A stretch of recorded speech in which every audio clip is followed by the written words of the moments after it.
The Bitter Side of Sweet, Chapter 12.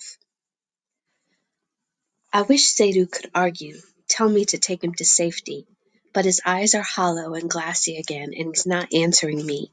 I have to make this decision all by myself.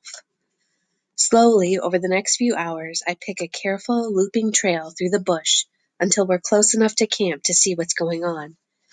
Far enough uphill to be out of earshot, I lay Seydu against a tree and cover him in leaf litter because he's beginning to shiver.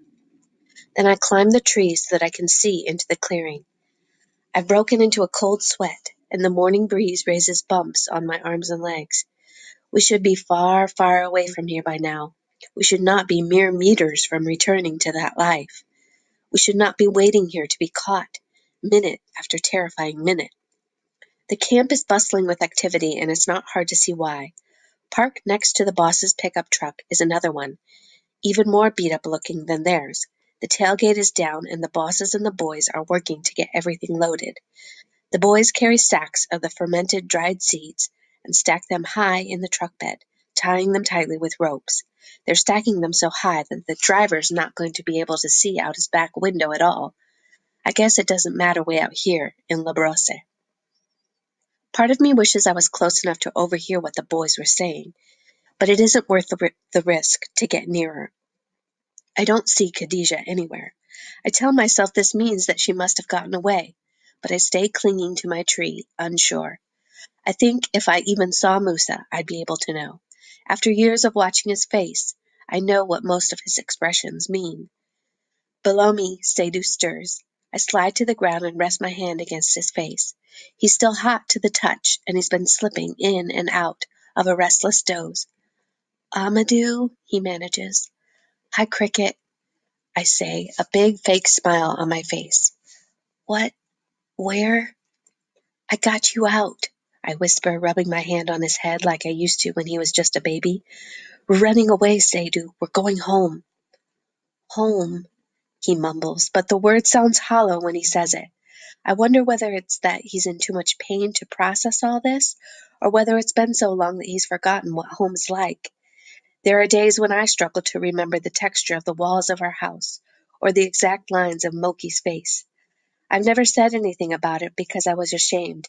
Now I wonder whether Seydu had those days too. Come on, I say, propping him on my arm. Try to drink some more water.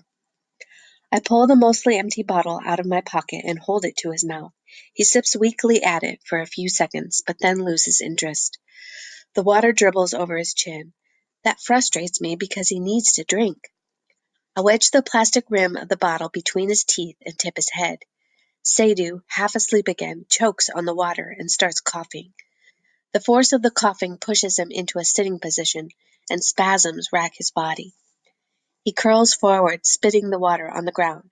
Shh, shh, Seydu, I whisper frantically, rubbing his back. He's howling and rocking. I swing my head around, terrified that somehow they'll hear this in the clearing. I have to make him stop.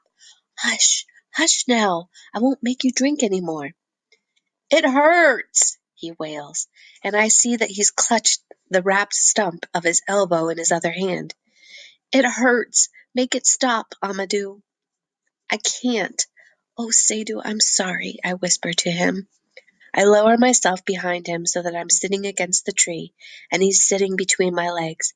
I pull him gently against my chest and let him sob into my shoulder. I don't count the minutes we sit there like that, or the hours since I've slept, because in that moment there's only one thing that matters, and it can't be counted.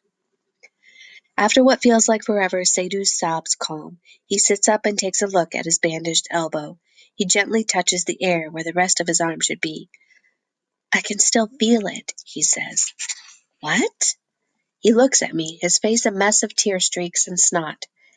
It hurts like it's still there. I can feel it, even though it's gone.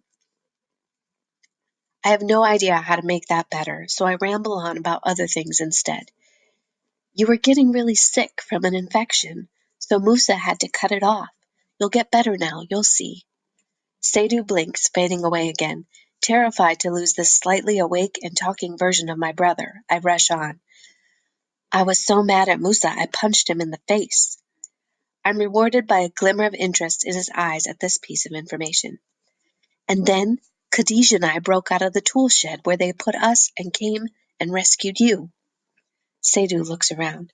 Khadijah? He asks. Musa caught her again. I wince. I had meant to say she ran in a different direction and we're just going to make sure she got away. But, I hurry to add, we came back and I'm going to find her and get her out, and then we'll all escape together, okay? Why do you care about her?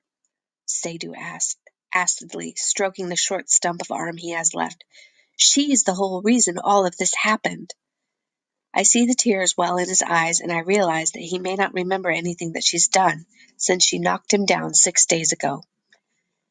Maybe she is, but she also spent a whole day taking care of you after you got hurt, when you were really sick, and Musa wouldn't let me stay with you, even though she was hurt too. It doesn't even come close to covering what she must have gone through in that hot, stinking hut with a raving Sadhu so soon after what they did to her, but I leave it at that. And then, instead of running when she had the chance, she came to the boss's house with me and helped me get you out of there. In fact, the only reason she's caught right now is because she jumped on Musa to stop him from catching us. Sadhu considered this for a moment. Then he leans against my chest again. What about the other boys? Are you going to help them too? He asks. I stare at the round top of his head in silence for a moment. It would never even have occurred to me to try to get the other boys out. How on earth would I get that many people away? Walking through the bush without leaving a trail would be impossible. It would be as good as paving a road for the bosses to come and catch us. I don't even know if we could trust most of them not to turn us in. Plus, if there were no boys here to work it all, then the bosses would have nothing better to do than chase after us, making it all the more likely that we'd be caught. But I don't have time to argue all that out with Sadhu, so I just put my mouth near his ear again and say, No, I'm not. Now stop talking. Sadhu glares at me with a rage I think is ridiculous. We've never been that close to the other boys.